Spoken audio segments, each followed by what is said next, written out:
Tiny House Prepper.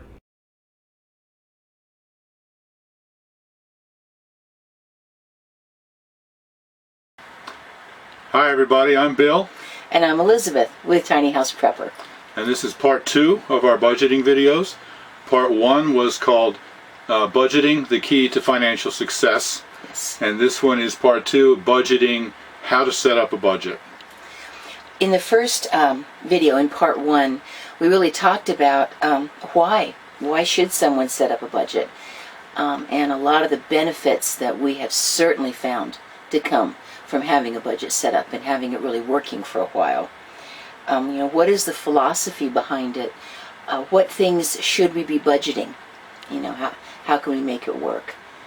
So, and I can certainly say it has worked wonderfully. So in this video I want to actually show you how to set up the budget on paper. If you have not seen part 1, I really highly recommend that you go back and watch that. Otherwise, what we say here, some of it might not make as much sense as it would otherwise. So I'll put links here and down below so you can go back to watch part 1. Now in part 2, now we actually do our budgeting on a spreadsheet on the computer. Yes. But I'm not going to be demonstrating that today. I'm just going to do it on paper. You can go to an office supply store and buy some accounting paper and just write it out by hand. And so that's what I'm going to show you, and it's a very basic system. If you try to budget and you don't have any kind of a system, it can be a nightmare and you'll get lost, you won't know what you're doing. But if you have even just a simple system and you put it in place, it's really quite easy. Yes, it is. And if you do it consistently, it works. Right. And it's easy to maintain. So here I will show you how to do that on paper, on accounting paper. Now if you know spreadsheets on the computer, you should be able to figure out how to do this yourself on the spreadsheet. I might also be doing another one in the future to demonstrate how to set up the spreadsheet on the computer. Okay. But for now, let's do it on paper. Alrighty. Okay, let's get started. Okay, I want to apologize for this because this is kind of awkward. I tried to figure a way to hold the camera directly above the paper so you can see what I'm doing, and I couldn't get it braced in the right direction, so I have to hand hold the camera. But hopefully you'll still be able to see what I'm doing. Now this, you can do this on a spreadsheet on the computer like I said, but you can also do it, you can just go down and buy some accounting paper at a local office store, and has columns in it. So across the top you got the descriptions, date, and the description. This is a beginning balance, the amount of the total deposit, and then you've got each one of your columns. This is sewer, and this shows that you're paying $15 a week, and the utilities $50 a week because we're on a weekly paycheck. Christmas fund $7 a week, and then this is the total account balance. This should match the balance in your bank statement. So I've only done 3 columns here. On our actual spreadsheet we have about 15, but I just want to show you how this works here. So you have the amounts 15, 50, and 7, and that is actually $72 a week that you would put into this account. So let's come over here and we'll write, let's say it's June 1st, and it's a deposit. So you come over here, the sewer, you see you're paying $15, so you put that there, and you add that to your balance. So now in your sewer balance you got $135, and then the utilities, you'd pay $50 a month or $50 a week, so you put that for the amount of the deposit is $50, and the balance in your utility fund then is $460. All right, and then your Christmas fund, the amount of the deposit is $7, and you add that, so you got $182. So now you can see the balance. In the Christmas fund you got $182, and the utilities you got $460. Now you add all of these together, the amounts 15 and 50 and 7, and that should be 72, and you put that over here in the deposit amount. So this should equal the total deposit that goes into your account for that week, and then it's broken up into these categories. And then what you do is you take the amount 72 and you add it to the account balance, which is the balance in your bank statement, and that should give you 72 plus, okay, that should give you 777. So now, after you make that deposit for that week, you can see the total deposit, the amount that goes into each category: sewer 15, utilities 50, Christmas 7, and then that gives you your total account balance. Now if this is checking account, then you can also write checks out of here. So let's say that on June 4th you're going to pay the utilities. Okay, June 4th, utilities. So let's say your utility payment for the month is 70, because it's in, it's in the summer, it's in June, $78. So you come out here to the utilities, the amount, $78. Now that's minus, so you can either put a dash there, or if you're a real accountant, negative numbers are put in brackets like that to show negative. So then you subtract this from the utilities balance, and that gives you 332. And then you also subtract this from the account balance, and that gives you 699. Oh, and then I also forgot, you transfer this over to the deposit amount, which is actually in this case a check amount. So, and you can put the check number here if you want.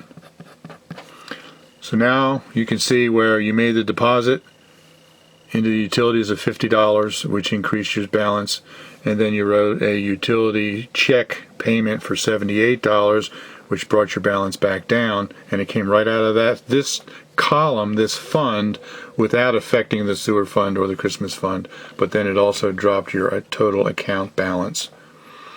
And that's basically it.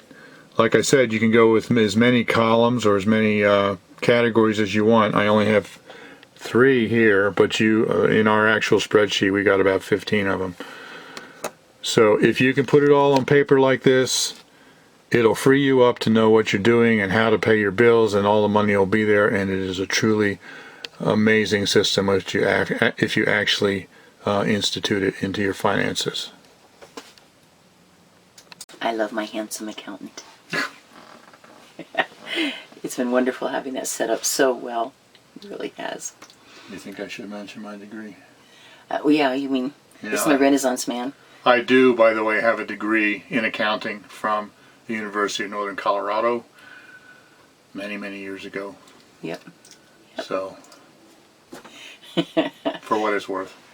It was a pretty handy thing when we were running our own business all those years with accounting. But we live in a world that is really driven by debt, and it causes a lot of problems for people. And we are truly grateful, after many years of hanging in there and hard work and the grace of God, that we are completely out of debt.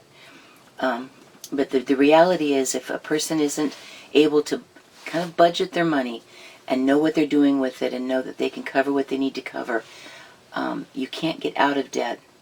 And if you ever would, if you can't be careful to kind of budget your money, you will not stay out of debt. And that's what we really want for everybody, is the freedom of not be paying interest, not be in debt on things, and to be able to stay that way. Right. I had a wonderful moment not too long ago. We have really all we need. We're doing just fine. We can put gas in the car and put groceries and pay our bills, and we're doing fine. We're not what you could consider wealthy, but we have what we need. Praise God. I have one friend that has a lot of money, and we went out to breakfast the other day, and I just grabbed that check and I paid the whole breakfast. And it felt wonderful to know that I had some money available for that, and I could treat her to breakfast. And so it's just a little thing, but it felt good. Yep. Now, if you're like me, or if you're like I was, you might see a budget as being very restrictive, and you might be resistant to that.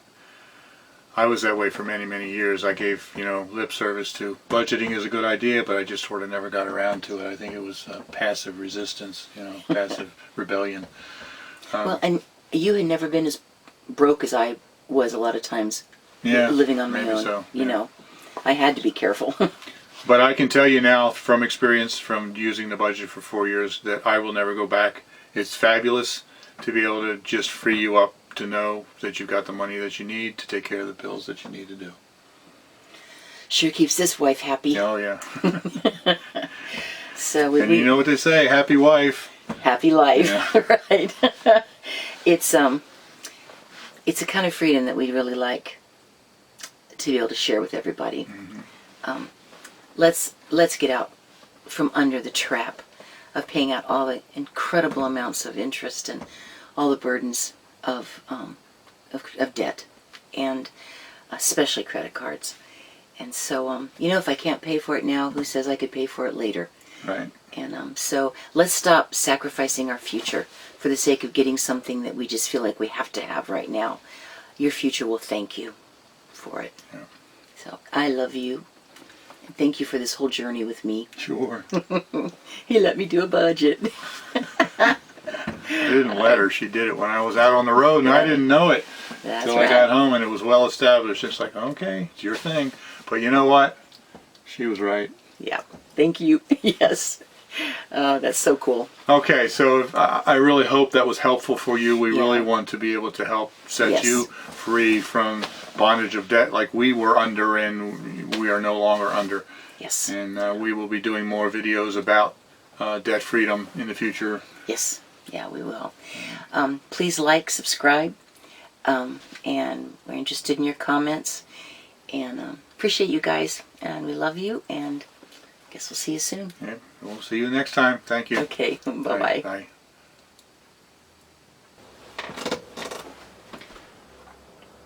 Hi there, everybody. I'm Bill. And I'm Elizabeth, the Tiny House Prepper. This is part 2 of our budgeting video. I forgot what I was going to call it. I forgot what I called the first one. Blooper.